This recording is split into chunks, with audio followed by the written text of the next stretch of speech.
The Meghalaya Confederation for Academic Welfare or Mecaw that include members of the NEHU staff and students apart from academicians and students from all over the state had on Thursday staged a protest in front of the administrative block of the Northeastern Hill University campus to call for the removal of the Vice-Chancellor S.K. Srivastav and for selection of a new Vice-Chancellor from amongst eligible local tribal professors from within the university.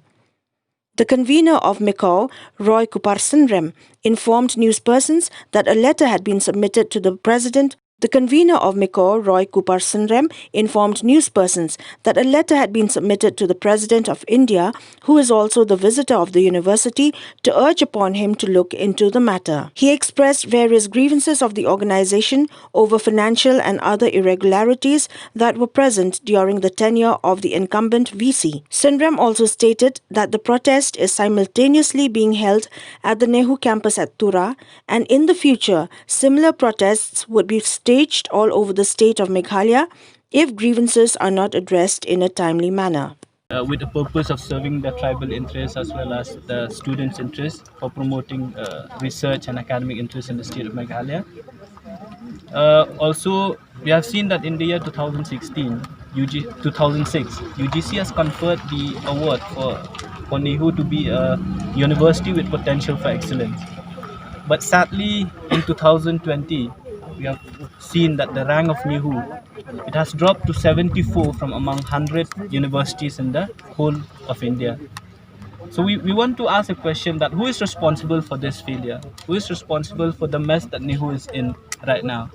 But we have seen that in the last 4 or 5 years, the university chancellor is not able to take all those stakeholders along with him. We have seen the protest time and again by the NEHUTA, the NEHU Teachers Association. We have seen the protest by NEHUNSA, the NEHU Staff Association, as well as the Students' Union. So how do you expect the university to grow when you have all these branches of the university to rebel against the head of the institution itself? So we think we are of the view that this present failure and the drop in rank of NEHU is the person who is solely responsible is the present incumbent VC. So the only tribal VC that we had is Dr. B. Pakka. Why after all these years we could not produce one person who is a local to lead the NEHU? We have many who are qualified. So we want the central government, the search and selection committee, that the next VC should be from the homegrown local professor.